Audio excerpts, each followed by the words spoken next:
네, 오늘 레위기 이제 점점 후반부로 가는 것 같습니다. 오늘 21장과 22장인데요. 오늘 21장 중심으로 했던 내용을 살펴보겠습니다. 큰 주제는 제사장에 대한 이야기고 제사장의 거룩에 대한 규례가 다루어지고 있습니다.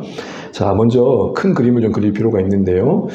레위기 21장과 22장은 내용적으로는 제사장에 관련된 이야기입니다. 우리가 19장을 중심으로 18, 20장의 앞뒤로 감싸고 있는 그 19장의 내용은 온 이스라엘 백성들이 하나님을 사랑하고 이웃을 사랑함이 무엇인에 대한 실천적인 내용이었다면 21장, 22장은 제사장에 대한 이야기가 주됩니다. 그러나 제사장만을 위한 이야기는 아닙니다. 특별히 제사장에 대해서 어떤 얘기를 하냐면 백성들보다는 더욱 엄격한 규례가 필요하다는 겁니다. 그래서 오늘 이 시간 내내 이 더욱이라는 단어를 조금 기억하시면 좋겠습니다. 더욱 엄격한 거룩의 규례가 적용되어 있던 제사장들의 그런 어떤 이 요구가 되어지는 이런 엄격함이 요구되었던 이유는 여러 가지 생각해 볼 수 있지만 두 가지 정도는 우리가 확실히 알면 좋겠습니다. 첫 번째는 그 직무상 그가 하고 있는 일 때문에 그는 이 거룩이 더 엄격하게 요구되었습니다. 우리도 살아가다 보면 그 어떤 주어진 책무 때문에 더 많은 절제를 해야 되고 수고와 희생을 해야 될 때가 있죠. 직무가 갖는 무게감이 있는 거죠. 그래서 제사장이라는 것은 특별히 하나님의 성소, 성막, 거기서 섬길 수 있는 특권이 주어진 만큼 그 고난만큼 자격만큼 수고해야 될 그 어떤 현장의 거룩한 만큼 요구되어진 그런 상황도 있었던 겁니다. 하나님과 이스라엘 백성 사이의 중재자, 중보자 역할을 함에 있어서 그 위치가 거룩하기 때문에 그 거룩한 삶을 더 요구받았던 겁니다. 또 하나는 이스라엘에 끼치는 영향력 때문에 그렇습니다. 본복이라 그러죠. 본이 되는 측면에서 제사장들의 그 거룩함이 갖는 영향력이 있기 때문에 더욱 엄격하게 요구됐던 겁니다. 우리도 보게 되면 어떤 공동체 안에 그 포지션상 더 많은 영향력을 끼치는 사람의 행태와 행동과 말과 그런 모습들이 본이 되느냐 그렇지 않느냐에 공동체의 분위기가 많이 좌우되지 않습니까? 그런 면에서 그렇습니다. 특별히 이거는 하나님의 디자인이기도 하십니다. 그래서 레위인들을 통해 레위 지파 안에서 제사장을 구별하시고 대제사장을 선별하셔서 그리셨던 그림은 그들을 먼저 더 엄격하게 거룩을 요구하셔서 그들을 닮게 하시는 거죠. 그러니까 수준을 높이시는 겁니다. 우스갯소리로 이제 탁구를 저도 한번 이렇게 옛날에 칠 때 그런 말이 있었습니다. 수준이 비슷한 사람끼리 백날 쳐봤자 이런 표현이 그냥 그 자리랍니다. 그 자리. 그렇죠? 나 오늘 1시간 쳤어, 10시간 쳤어. 이게 중요한 게 아니라 그래도 나보다 수준이 좀 있는 사람하고 쳐야 진보가 있다는 거죠. 그런 면에서 보면 우리의 관계에도 적용될 게 많은 것 같습니다. 보통 이렇게 이렇게 마스터 클래스라 그러잖아요. 그냥 배우는 건데 특별하게 고수 프로 탁월한 분이 가르치면 1분이 그 사람에게는 획기적인 변화를 줄 때가 있잖아요. 그런 부분들을 생각해 보면 이스라엘에서 제사장의 역할은 그렇다는 겁니다. 그래서 여러분 이 21장, 22장을 읽으면 6번이나 반복되는 표현이 있습니다. 우리 이 말씀, 색깔 있는 말씀 한번 읽을 거예요. 시작. 나는 너희를 거룩하게 하는 여호와. 여러분 보통 레위기를 보면은 나는 거룩하다는 말씀을 많이 하십니다. 그런데 유독 제사장들의 거룩을 요구하고 있는 이 본문 안에서는 거룩하게 하시는 하나님으로 나옵니다. 그렇게 본다면 제사장들에게 요구되어지는 거룩은 다만 제사장들만을 위한 거룩의 요구가 아니라 그들이 성별될수록 그들이 제대로 서 있을수록 이스라엘이 그들을 보면서 그들과의 관계 속에서 거룩을 이루어갈 수 있겠다. 이게 이제 하나님께서 그리시는 그림이라는 것이죠. 이게 오늘날 교회 안에서도 공동체가 함께할 이유 중에 하나인 겁니다. 우리는 서로를 통해서 서로의 그 거룩을 모습을 통해서 저렇게 살아가는 거구나 라고 다듬어져 가는 것이죠. 그래서 거룩하게 하신 하나님께서 우리를 묶고사 그 안에서 빚어가시는 일들을 레위기의 이 공동체가 이미 제사장과의 관계 속에서 경험해 갔던 겁니다. 이것은 애굽에서 그들을 건지셨을 때 목적하신 바이기도 합니다. 이렇게 될 때 이스라엘의 하나님으로서 그 자리를 하나님이 그 위치를 차지하실 수 있었기 때문입니다. 하나님께서도 이스라엘을 그래 너희는 내 백성이다 하실 수 있었고 이스라엘 입장에서도 하나님 그들이 하나님 되실 수 있었던 것이죠. 자, 이런 큰 그림이 제사장들에게 요구되는 그 규례의 배경 속에 있다라고 생각하시면 좋겠고요. 하나를 또 예를 들자면 보시게 되면 아론과 그의 아들들에게 22장의 전반부의 내용입니다. 성물, 그러니까 제사장들은 이스라엘 백성들이 제사 드리고 난 다음에 제물을 먹게 되어 있었잖아요. 그들에게 좀 기업이었고 양식이었잖아요. 성물이라 그러는데 그걸 먹을 때 아무렇게 먹으면 안 됩니다. 특혜이긴 했지만 스스로 주의해서 먹어야 했던 겁니다. 근데 먹는 이야기가 나온 거예요. 그런데 이거는 아론과 그의 아들들, 제사장에 대한 이야기입니다. 그런데 같은 장의 마무리는 이렇게 됩니다. 같이 한번 읽어볼까요? 너희가 그 제물은 그날에 먹고 이튿날까지 두지 마라. 너희는 내 계명을 지키며 행하라. 나는 여호와이니라. 너희는 내 소모를 속되게 하지 말라. 너희 하나님이 되려고 너희를 애굽 땅에서 인도하여 낸 자니 나는 여호와이니라. 예. 근데 성경을 조금 분석적으로 보게 되면 앞과 뒤를 묶는다 그럽니다. 앞과 뒤를 묶는다.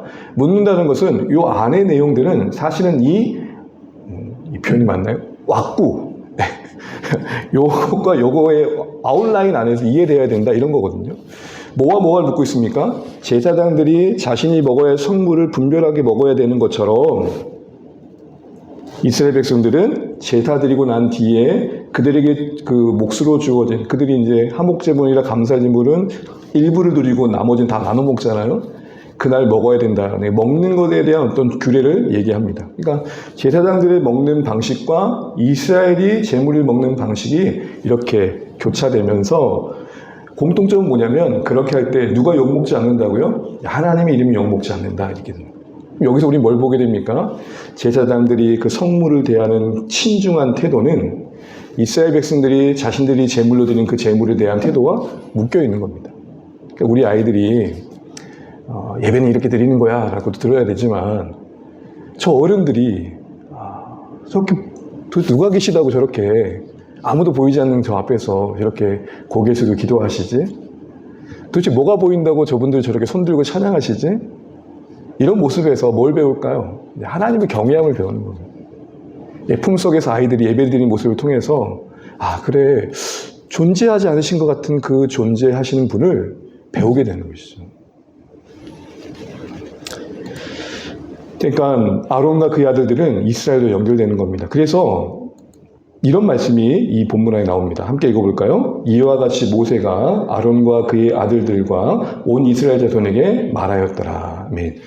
21장, 22장은 주요 대상이 누구에게 지금 권면하고 있는 거예요? 아론과 그의 아들들이에요. 그런데 그 내용이 다루어진 내용 속에 누구도 언급되고 있어요. 누구에게도 말했대요? 이스라엘에게도 말했대요. 그러니까 목사들아, 예를 들어 비유입니다. 교육자들아, 니들만 들어 이게 아니고 너희들의 행동이 교회에 끼친 영향력 이걸까지 염두하고 말씀하신 거라는 거예요. 그러면서 집중해서 읽으셔야 될 것은 그럼 이게 우리에게 어떤 의미겠느냐라고 할 때 일단 앞에 이제 내용들을 이제 보시겠지만 제사장들에게 요구되어진 여러 지침들을 규례들은 사실 오늘 우리가 문자적으로 지킬 필요는 없습니다. 이건 분명히 하셔야 됩니다. 그러니까 레위기의 말씀을 읽으면서 이걸 문자적으로 적용하시는 생각은 내려놓으시면 됩니다. 근데 그럼 어떻게 되느냐? 이 안에 흐르고 있는 어떤 거룩의 규례가 갖고 있는 원리, 그 맥락성 강조된 메시지, 그건 우리에게 이제 적용돼야겠죠. 특별히 제사장들에게 요구되어지는 규례의 핵심, 어떻게 보면 그 내용 속에 있는 거는 너희는 더 거룩해야 돼. 더 높은 수준을 바라봐야 돼. 이거거든요. 그러면 이게 우리에게 적용될 때 어떻게 되겠어요? 이 정도 살면 되지가 아니라 신자로서, 부름받은 한 성도로서 거룩의 무게를 좀 느낄 필요가 있는 거예요. 내가 사랑이 부족함을 깨달았을 때 더 사랑하고 싶은 마음을 갖는 거. 하나님이 원하신 정결의 수준에 이르지 못한 현실을 마주했을 때 하나님이 이거보다 더 우리에게 더 정결함을 원할 텐데 이만하면 됐지, 이 정도면 됐지 이게 아니라 더 온전한 수준을 사모하는 그런 거룩에 대한 사모함이 오늘 이 더욱 높은 수준을 요구받고 있는 제사장들의 모습에서 우리가 다시 한번 점검해야 될 영역이 아닌가 싶습니다. 내용적으로는 이 두 단어를 기억하시면 좋겠습니다. 기쁘게 받으심. 요거가 관련된 내용들이 쭉 나오거든요. 그러니까 더 높은 수준을 바라보기 위해서는 우리 두 가지가 점검돼야 되는 겁니다. 그 높은 수준에 이르는 데 있어서 나를 붙잡고 있는 흠은 뭔가? 흠이라는 단어의 의미가 뭐죠? 결정, 불완전함, 그리고 상하고 깨어진 부분들. 다른 말로 말하면 내가 하나님의 거룩을 이루어가는 데 있어서 내 안에서 제거돼야 될 부분, 고쳐야 될 부분 이런 거겠죠. 소극적인 부분이라 할 수 있을 겁니다. 또한 기쁘게 받으시면 표현이 종종 나옵니다. 마무리 갈수록 기쁘게 받으시도록, 기쁘게 받으시도록. 거룩이라는 것은 내 홀로 거룩함을 추구한다 이런 사실 개념은 될 수 없는 게 거룩 자체가 관계성이니까요. 우리와 하나님의 관계 속에 요구되어진 삶이잖아요. 그러니까 누구가 하나님께서 내 삶을 받으신다는 전제 없이 거룩이라는 건 너무 맹목적인 거죠. 그래도 왜 우리는 거룩해야 돼요? 라고 할 때 분명히 대상이 있는 거잖아요. 그런 면에서 우리는 거룩을 관계성에 이해해 본다면 내 삶이 받으실 만하도록 라는 측면에서 본다면 어떤 게 요구될까? 그래서 이 두 단어를 내용적으로 생각해 보면 좋겠습니다. 하나씩 보겠지만 큰 흐름만 보면 먼저 21장은 제사장이 어때야 되느냐. 21장 제사장이 어때야 되느냐. 22장은 제사장이 그러면 밖은 어떻게 돼야 되느냐. 어떻게 보면 21장은 제사장 그 존재에 대한 이야기라면 22장은 제사장이 그러면은 그 임무를 수행하는 데서 그 대하는 것들, 대하는 사람들, 대하는 재물들은 어떻게 해야 되느냐. 거룩이라는 게 그러니까 나만 괜찮은 게 될 게 아니라 이게 관계 속에서 어떻게 나타날지를 고민해야 되는 것이죠. 자, 이런 큰 흐름 속에서 오늘 우리 21장만 보겠습니다. 자, 먼저 21장 보면 크게 세 파트인데 첫 번째 일반 제사장과 관련된 규례가 나옵니다. 두 번째 대제사장과 관련된 내용도 비슷하지만 조금 차이가 있습니다. 먼저 장례 얘기가 나옵니다. 질문해 볼게요. 왜 장례 얘기가 나올까요? 많은 이야기 중에 왜 제사장에 대해서 장례 얘기가 먼저 언급될까요? 장례는 뭐와 관련된 거죠? 죽음과 관련된 거죠. 레위기에서 부정하다 할 때 가장 부정을 경계해야 될 사람들은 제사장이잖아요. 왜냐하면 그들은 성소에서 섬겨야 되는데 성소에 제일 어울리지 않는 단어가 죽음이거든요. 그러니까 죽음으로부터 제일 멀어져 써야 되는 사람들이니까 가장 죽음이 머물고 있는 장례 현장에 대한 지침이 나올 수밖에 없겠죠. 그러니까 최고로 주의해야 될 영역인 거예요. 죽음이라는 것은 이 제사장들에게는 부정하게 여겨진 영역입니다. 제사장은 특별히 죽은 사람 몸을 만지지 못하도록 되어 있고요. 그러나 다만 직계 가족의 경우에는 이렇게 할 수 있도록 허락이 되어 있습니다. 그래서 2절, 3절에 보면 이런 표현이 나옵니다. 그의 살부치인 그의 어머니나 그의 아버지나 그의 아들이나 그의 딸이나 그의 형제나 출가하지 않은 처녀인 그의 자매의 경우라고 되어 있습니다. 그러니까 결혼하지 않는 자매는 가족 안의 구성으로 여겨지는 것이죠. 살부치란 말이 어렵지 않죠. 이게 내 가족 관계로 묶을 수 있는 간에서 시체가 그 죽음의 현장을 이렇게 죽은 시체를 이렇게 손댈 수 있는 허용이 되는 겁니다. 물론 그거는 허용이 되더라도 정하는 기간은 필요합니다. 어쨌든 애초에 만지지조차 못하게 하시진 않았다는 거죠. 근데 이 질문이 이거예요. 근데 여기는 누가 빠진 것 같지 않으세요?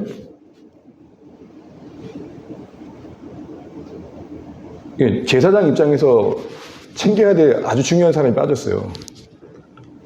여기서 마누라를 생각하신 분들은 진짜 지극정성이신 거예요. 네, 마누라 보이세요? 네, 왜 마누라 없는지 분노하셨어요. 네. 그래야 여러분들이 정말 애처가 나오시다. 아내가 없죠? 그죠? 왜 아내는 없죠? 아내는 가족이 아닌가요? 성경이 잘못된 건가요? 아니, 없어요. 아무리 봐도 아내는 없어. 왜 그럴까요? 왜 아내는 없는 거죠? 아내는 장례를 치르지 말란 말인가요? 누구보다도 제사장 입장에서 평생을 함께해온 아내인데 그 시체를 만지지 못하게 하시는 걸까요? 애초에 언급되지 않는 이유가 뭘까요? 성경은 때론 너무 당연한 걸 얘기하는 때가 있어요. 그럼 보통 우리식으로 말하자면 보통 제가 자녀와의 관계는 촌수로 따지면 몇 촌이에요? 예? 얘가 아무리 저를 사랑해도 1촌이고요. 여기는 몇 촌이에요? 아무 관계 없다고 하시면 안 되고 0촌입니다. 0촌. 0촌이 뭐예요? 끼어들 존재가 없다라는 거예요. 이미 제사장 입장에서는 아내는 한 몸이에요. 그러니 애초에 언급될 대상도 아닌 것이죠. 이 말씀에 대한 유대교 해석이 그렇다는 것입니다. 어쨌든 아내가 없다. 그렇다고 해서 아내 시체를 절대 만지지 말 그런 말은 아니다. 너무 당연한 거기 때문에 때로 언급되지 않은 부분도 있다. 한 가지 생각해 볼 것은 우리가 부정하다라는 것을 오늘 식으로 적용해 볼 때 나를 자꾸 죽음으로 몰아가는 생각들 있잖아요. 네. 영상 매체를 봐도 보고 나면 동기부여가 되는 영상 매체가 있고 보고 나면 진짜 살맛 안 나는 영상들이 있죠. 누군 족겄다. 저런 사람 만나고 근데 저런 차 타고 뭐 이런 생각 들 때가 있잖아요. 그러니까 우리의 생각과 행동이 부정해진다는 건 뭐예요? 자꾸 죽음 쪽으로 가는 거예요. 절망을 생각하고 낙심을 품게 되고 그런 것들을 피하는 게 오늘 우리는 죽음을 피하는 거겠죠. 사실 여러분 살아가면서 시체 만질 일이 얼마나 있으세요? 뭐 저희 선배님들이 예전에 워낙 여건이 안 될 때는 목회자가 모든 거 다 했잖아요. 그래서 뭐 시골 같은 경우는 진짜 염도 해야 되고 시체도 닦아야 되고 장례만 치르면 그런 경우도 있었는데 저희 때는 얼마나 다행이에요. 감사하고 전문자들 있잖아요. 어쨌든 여러분 이 말씀 속에서 우리가 죽음을 멀리한다는 건 뭘까? 우리가 부정함을 멀리한다는 게 뭘까? 할 때 우리 자꾸 낙심케 하고 지치게 하고 뭔가 나를 더 혼돈으로 몰아가는 어떤 생각과 가치 이런 것들을 우리는 자꾸 피하는 게 중요해요. 그래서 여러분 피하는 게 별거 아닌 것 같은데 한번 경험해 보세요. 하루 종일 핸드폰 한번 펴해 보세요. 새로운 세상이 열릴 거예요. 언제 때 금단 현상을 경험하게 될 겁니다. 아까 불안해. 뭘 해야 될 것 같은데. 핸드폰 잃어버린 거 말하는 게 아닙니다.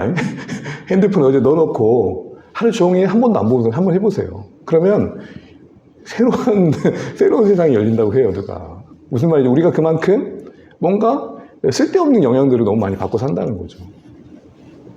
우리가 주님의 인도하심을 받아야 되는데 알고리즘의 인도함 받을 때가 얼마나 많아요.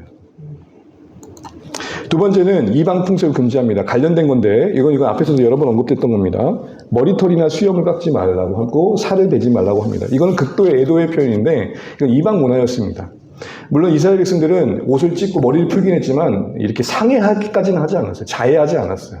이런 자해하는 이유가 뭘까요? 죽은 자의 영을 내가 이렇게 슬퍼하니까 난 건들지 마 이런 거거든요. 보통 여러분 드라마 보면 귀신 드라마 많이 나오죠. 매체가 너무 많아가지고 옛날 건지 지금 건지 모르지만 가끔 이렇게 영상 보니까 지금도 뭐 귀신 드라마가 나오대요. 여러분들 신령하셔서 절대 그런 거 가까이 하지 않으시잖아요. 뭐 물귀신도 나오고 막 혼을 달랜다고 뭐 그런 영화들이나 드라마들 요즘 많이 나오더라고요. 그러니까 그 당시에 이방의 사람들에게는 전혀 그런 지식이 없었으니까 죽은 자가 죽고 난 다음에 영이 되어서 나를 괴롭힐 수 있다 생각하니까 극도의 애도를 표해가지고 난 건들지 마 이렇게 했던 거예요. 이런 건 다 이방인 미신적인 거죠. 그런 거 하지 말라는 겁니다. 당연히 제사장이니까 더 그랬겠죠. 그리고 죽음을 기념하는 자리는 항상 제사장들을, 이방인신들은 제사장들을 통해서 죽음의 영을 달래는 그런 행동을 했기 때문에 애초에 그런 자리도 가지 못하도록 이런 풍습을 멀리하게 했던 겁니다. 우리가 이제 세상 문화에 대해서 동화되지 않는 거 잘 분별해야겠다 싶습니다. 결혼 대상이 나오는데 가정을 이루는 데서 제사장의 경우에는 엄격함이 있었지만 부정한 창녀와 이혼당한 여인은 취하지 말게 하고 가부는 허락되었습니다. 부정한 창녀나 이혼당한 여인이랄 때 이혼당한 여인에 초점이 있지 않고 수치되는 일로 이혼한 경우를 말합니다. 수치라는 거는 남편의 입장에서 보면은 뭐 다른 남자를 만났다든지 부정한 일을 했던 사람 이런 경우를 말합니다. 왜 그럴까요? 특별히 제사장들은 혈통이 중요한데 그렇지 않은 그런 순결함이 확인되지 않은 여인과 결혼했을 때 그 낳은 아이가 진짜 그 사람의 아이인지를 확인할 수 없는 거예요. 막장 드라마가 펼쳐질 수 있는 거잖아요. 그런 의미에서 절제가 필요했던 겁니다. 그러나 대제사장은 뒤에 보이겠지만 처녀하고만 결혼하게 했습니다. 그 같은 맥락의 이유입니다. 그런데 제사장의 경우에는 가부 정도는 허용이 됩니다. 신분이 확인된 가부들은 특별히 제사장이 처녀와만 결혼한 강조된 것은 대제사장은 예수님의 그림자의 역할을 하고 있기 때문입니다. 그러니까 언약의 개념에 있어서 되게 절대적인 위치를 하고 있기 때문에 대제사장은 그 누구보다도 요구되지 않았던 절대적인 수준이 요구됐던 겁니다. 이런 맥락에서 이해하시면 될 것 같고요. 제사장의 딸이 나오는데 제사장의 딸이라는 것은 딸만 얘기하는 건 아니겠지만 상징적인 의미겠죠. 그래서 딸이 행음하는 경우, 특별히 우상 관련된 일에 참여해서 음행을 하는 경우에는 이것이 아버지에게는 속된 것이 되고 그를 불살에게 될 만큼의 하나님의 진노가 임한 일이라고 얘기를 합니다. 논리적으로 보면 제사장의 딸의 음행은 결국 아버지 제사장의 수치가 되고 그 제사장의 수치는 곧 제사장의 행위 하나님의 수치스럽게 하는 행위이기 때문에 그렇습니다. 그래서 제사장은 자녀들의 어떤 경건함을 잘 관리하는 데서도 경건의 영역에서 자녀들의 거룩을 돌보는 데서도 신경을 썼어야 됐던 것이죠. 이거는 사실은 오늘 우리 시대로 적용하면 우리 모두에게 하나님의 부르심마다 제사장된 우리에게 요구되는 것입니다만 우리의 이제 교회 안에서 옛 어른들, 믿음의 선배들, 목회자 가정에서는 이 부분에서 되게 지나칠 정도로 좀 엄격했던 부분이 있지 않은가 싶은 생각들을 또 해보게 됩니다. 이제 대제사장입니다. 비슷한 것 같은데 조금 차이가 있는데요. 장례에 보게 되면은 앞서 대제사장 아닌 일반 제사장은 가족들의 장례를 치를 수 있었습니까? 없었습니까? 예? 있었죠. 근데 대제사장은 아무 장례도 가면 안 되는 거예요. 이 차이를 느끼시겠습니까? 왜요? 대제사장은 자기를 위해 부르는 인생이 아니에요. 온 이스라엘을 대표하고 하나님과의 관계 속에서 상징적인 존재였어요. 그래서 자신의 부모의 사체를 포함하여 어떤 사체도 만지면 안 돼요. 외로운 자리겠죠. 그냥 그 상징성 때문에 그렇고 그 상징성이 갖고 있는 사명의 무게감 때문에 그렇습니다. 이거를 인간적으로 평가하시면 안 돼요. 하나님 너무하시네. 이게 아니고 대제사장이 갖는 그 상징성, 온 이스라엘 대표하는 그 한 사람이 갖는 위치, 이것을 생각해 볼 때 그만큼 그는 절대적인 헌신을 요구받고 있더라는 것이죠. 보편적으로 우리에게 적용해 본다면 우리 인생에 여러 슬픔이 있지만 또 아픔도 있지만 하나님을 더 사랑하고 그 일에 우선순위를 두고 그 하나님 섬기는 게 그로 인해서 빼앗기지 않는 거, 이걸 우리에게도 보여주고 있겠다 싶습니다.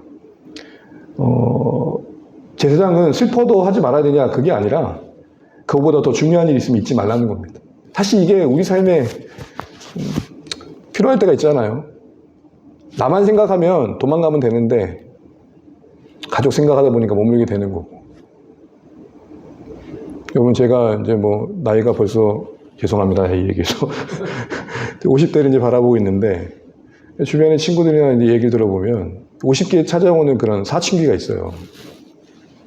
뭐 우리 모두가 연약합니다. 저만 남자들만 얘기하는 건 아닙니다. 근데 보통 이제 남자들이 갖는 생각들이 뭐냐면, 내가 이렇게 살아왔는데 난 뭔가, 물론 뭐 여성들도 하겠죠, 그런 생각들은. 근데 또 이렇게 밖에서 일을 하다 보니까 가족들 때문에 온갖 수치 다 참고 이렇게 이 악물면서 여기까지 달려왔는데 어느새 아내는 애들만 챙기고 있고 항상 반찬은 애들이 좋아하는 것만 차려져 있고, 그러니까 외도한 일이 많아진다는 거. 왜요? 밖에 있는 여성분은 나를 너무 좋아하거든.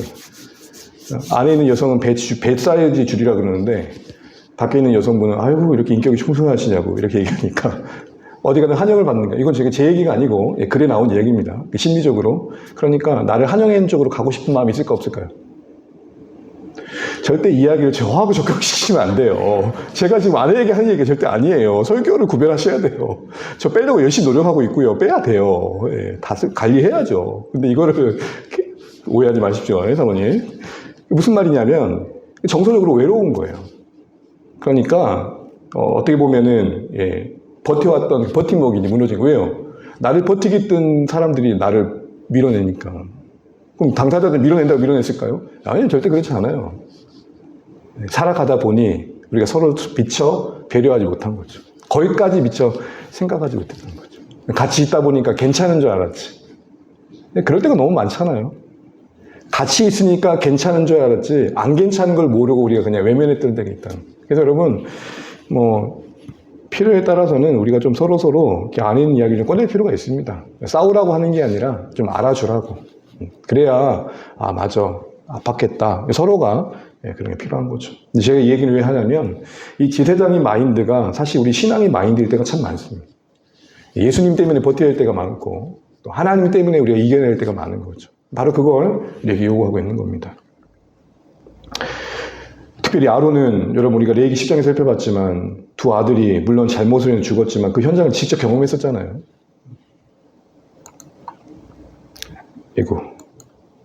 두 번째는 대상에서는 아까도 말했던 것처럼 누구하고만 결혼하고요? 처녀하고만. 제사장은 가부하고도 결혼이 가능했지만 미망인들과 가능했지만 여기는 처녀만. 왜 그럴까요? 일단 혈통상은 전통상 유지는 이해되실 겁니다. 두 번째는 이스라엘의 대표자로서 갖는 상징성에 어떤 순결한 본이 되어야 되기 때문이고, 가장 중요한 거는 이 대제사장이 성경 전체 맥락에서 갖는 언약의 위치 때문에 그렇습니다. 우리 너무 잘 아실 거예요. 이제 언약에 대한 여러 비유들이 있는데 혼인 관계로 하나님과 우리의 관계를 표명하잖아요. 이 찬양 아시죠? 주 나의 사랑 나 주의 신부 그 사랑은 내기. 네. 이럴 때 누가 다 반주해주면 얼마나 좋을까. 어디 보니까 GTS도 이런 데 보면은 막 목사가 갑자기 찬양하면 반주를 딱 가가지고 막 반주하더라고요. 그걸 우리가 아직 기대하는 건 아니겠지만, 무슨 말이? 하나님과 우리의 관계를 결혼의 관계를 비유하고 있는 거고, 대제사장이 처녀를, 이걸 가지고, 제사장은 처녀하고만 결혼한다. 이렇게 볼 게 아니고, 그 순전한 관계가 담고 있는 언약의 의미를 생각하라는 거죠. 주님과의 우리의 관계가 이렇게 순전해야 된다. 그래서 대제사장의 예표인 예수 그리스도와 오늘 교회의 관계는 이 대제사장에게 요구되어진 걸 통해서 재조명하셔야 돼요. 대제사장에게 처녀가 결혼하라고 했던 것처럼 대제사장이 상징하는 하나님과 나와의 관계 속에서, 예수님과 나의 관계 속에서 내가 어떤 위치까지 가야 되는지, 내가 처녀가 된다는 거 아니에요. 순전한 여인이 되어야 된다는 거 아니에요. 성결한 여인이 되어야 된다는 거 아니에요. 홀리한 여인이 되어야 된다는 거 아니에요. 그런 측면에서 이제 적용해 가야 됩니다. 이제 마지막인데, 세 번째는 제사장의 신체 조건이 나옵니다. 내면적인 것도 중요하지만 외형적인 것도 중요하다라는 거죠. 특별히 육체적으로 흠이 있는 자는 직무를 감당할 수 없었습니다. 이건 어떤 차별이 아니고요. 그 육체의 흠을 정죄하는 개념이 절대 아닙니다. 그래서 오늘 관점으로 보면 비인도적이고 장애인을 차별하는 말씀이 결코 아니고, 하나님이 규정하신 제사장의 온전함의 자격에 부적당하다라는 겁니다. 사실은 그래야만 직무를 감당할 수 있기 때문에 하거든요. 만약에 그 거룩한 성소에서 뭔가를 옮겨야 되는데 뭔가 팔이 불편하다면 실수할 수 있잖아요. 그러니까 그 일을 위해서 필요한 조건이지, 그 조건 자체가 어떤 그 자체로 죄냐 아니냐 그런 부분은 아니라는 겁니다. 여러분, 우리 레위기에서 부정한 거 정한 거 얘기할 때 그 정한 거가 부정한 거니 논리적으로 뭔가 통일된 기준이 있던가요? 아니에요. 한마디로 말하면 하나님이 그렇게 말씀하셨으니까 그렇게 하지 마요. 그 어떤 그 존재 안에 죄가 될 만한 게 있냐 없냐가 아니었다고요. 그렇게 따지면 여러분 이런 거예요. 돼지고기는 레위기 관점에서 보면 정한 겁니까 부정한 겁니까? 네? 돼지고기를 사모하시는가요? 삼겹살, 돼지고기는 레위기 관점에서 보면 부정한 거예요. 왜요? 되새김질을 못 하잖아요. 그러면 만약에 그 개념이 돼지 자체가 부정한 개념으로 하나님께서 말씀하셨다면 지금도 그 돼지를 먹으면 됩니까? 안 됩니까? 근데 지금 하나님께서 우리 돼지 먹는다고 뭐라 하셔요? 삼겹살 파티하고 뭐 하잖아요, 우리는. 그러니까 그때 당시에 이건 먹지 마라는, 뭘 먹지 마냐가 중요한 게 아니라 하나님께서 먹지 말라고 하셨으니까 안 할게요가 거룩인 거예요. 근데 인본주의로 가면 뭐예요? 이걸 왜 못 먹게 하는데? 이렇게 되는 거예요. 그러니까 권위를 어디에 두라는 거예요? 하나님께 두라는 거예요. 하나님께서 하지 말라고 하셨으니까 안 할게요. 성경이 하라고 하셨으니까 할게요지, 그게 내게 얼마나 납득이 되고 이해되는 부분이 정함과 부정함의 개념이 아닌 것처럼, 오늘 제사장에게 육체의 조건으로 얘기되고 있는 것은 몸에 뭔가 부정함이 있으면 그게 죄받고 저주받은 인생이나 이런 개념이 아니고, 하나님께서 제사장으로 요구하시는 신체 조건에 부합하냐 부합하지 않느냐 그 이상 그 이하도 아닌 것입니다. 부합한 사람들은 온전한 것이고, 그 온전함 때에 성소에서의 직무 역할을 잘할 수 있겠죠. 만약 그렇지 않을 경우는 성소가 부정해지겠죠. 하나님이 원하시는 그 성소의 모습이 안 나오니까. 그리고 그것은 결국 그 자신의 부정함만이 아니라 성소를 통해 예배하는 이스라엘에게도 부정함이 되겠죠. 그런 의미에서 신체 조건이 강조가 됐던 겁니다. 적용해보면 이제 마무리해가면서 그리스도 안에서 모든 그리스도인은 하나님의 거룩한 제사를 부름받았습니다. 우리 보이신다면 계시록 1장 6절 같이 한번 읽어보겠습니다. 우리로 하여금 나라가 되게 하시어 자기 아버지 하나님을 섬기는 제사장으로 삼아주셨습니다. 세 번역본인데 우리를 제사장으로 삼아주셨습니다 라는 선언입니다. 이런 개념 속에서 구약의 제사장의 본문은 영적으로 상징적으로 익혀야 된 걸 알게 돼요. 왜요? 계시록 말씀이 뭘 말하는 거예요? 신자들 모두가 제사장이라고 말하고 있는 거잖아요. 그러니까 일부 제사장이라는 직무에게만 적용될 수 있는 말씀이 아니다. 그럼 레위기의 그 상징성, 영적 의미를 우리가 볼 때 신체 조건에 흠 없으면 어떻게 적용될까요? 신자된 우리 안에 그 마음의 흠결함이 없는 것과 그 삶의 흠결함이 없는 것이겠죠. 그래서 이 육체의 흠에 대한 본문을 어떤 일꾼을 뽑는 자격 조건의 외적 조건을 삼는 경우가 종종 있어요. 예를 들어서 신체 장애가 있으면 목회자가 되지 않는 게 낫죠. 이렇게 말하는 분들 계시단 말이에요. 근데 여러분, 제가 농아인들을 섬기시는 목사님을 만난 적이 있는데 그분 농아인이세요. 그럼 이 말씀에 비춰보면은 육체적 흠이 있으니까 뭐 섬기면 안 됩니까? 부르심의 영역인 거잖아요. 그러니까 문자적으로 레위기를 적용하면 항상 이렇게 부딪히는 부분들이 있는 거예요. 결국 하나님의 보좌 앞에 나가는 신자들 우리의 삶과 마음이 흠결하지 않은 부분이 무엇인가라는 부분들을 생각하는 본문을 삼는 것입니다. 제가 이 얘기를 드린 이유는 내 얘기를 볼 때 좀 그런 열려있는 마음으로 그 안에 내 의미를 생각하는 것들이 필요하다는 것입니다. 이제 말씀 맺겠습니다. 오늘 여러분 저는 21장 20을 살피면 전반부를 살펴봤는데 이 단어가 좀 남으시면 좋겠어요. 더욱더. more and more holy. 자, 읽어보겠습니다. 그러므로 형제들아 우리가 끝으로 주 예수 안에서 너희에게 구하고 권면하노니 행하며 하나님을 기쁘시게 할 수 있는지를 우리에게 배웠으니 곧 너희가 행하는 바라 더욱 많이 힘쓰라. 바울은 교회에게 잘하고 있다 말하면서도 거기서 머물지 말고 뭐 하래요? 더욱 더 힘써라. 이 더욱이라는 단어가 우리 신앙 안에 고민이 되시면 좋겠어요. 더욱 주님을 사랑하고 더욱 주님을 섬기고 더욱 이웃을 사랑하는 이 더욱이라는 단어가 우리에게는 무게감 있게 다가오는 이렇게 왜요? 21장, 22장에 그 더욱 더 높은 기준을 요구하고 있는 그 내용이 오늘 우리에게 그런 말씀을 하고 있기 때문입니다. 누가 이런 얘기를 하시더라고요. 등에 매야 할 십자가가 목걸이가 됐다. 누가 그랬더니 이게 십자가 이렇게 매시잖아요. 여러분 혹시 십자가 메고 계시면 뜯으란 말 아닙니다. 이라고 했더니 십자가를 등에 우리 너무 지혜로운 것 같아요.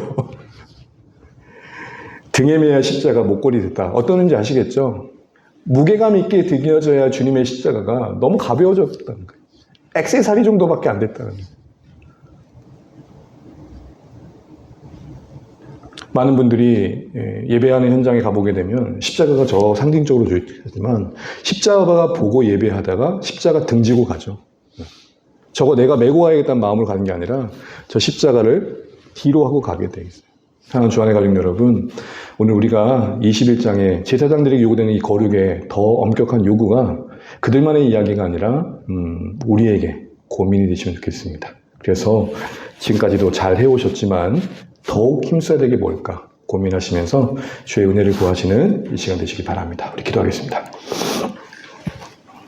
오늘 21장, 22장에 제사장들에게 요구되는 규례의 21장 내용을 살펴봤습니다.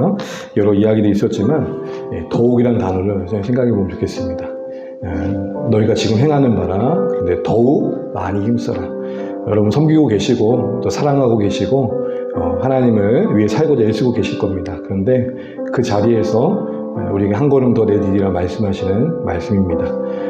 이를 위해서 제거해야 할 흠은 없는지 또 기쁘시게 받으시기 위해 내가 더 수고해야 될 것들은 없는지 돌아보시면 좋겠고 오늘 대제사장에 요구되어졌던 그 권면들이 우리에게 지혜롭게 잘 적용되시면 좋겠습니다.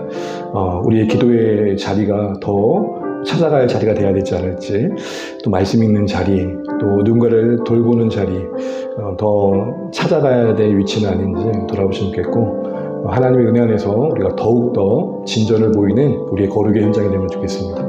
찬양의 고백처럼 더욱더 주님을 사랑합니다. 이게 우리 고백이 되면 좋겠습니다. 우리 잠깐 한 2, 3분 정도 우리 주신 말씀 가지고 한번 기도하겠습니다.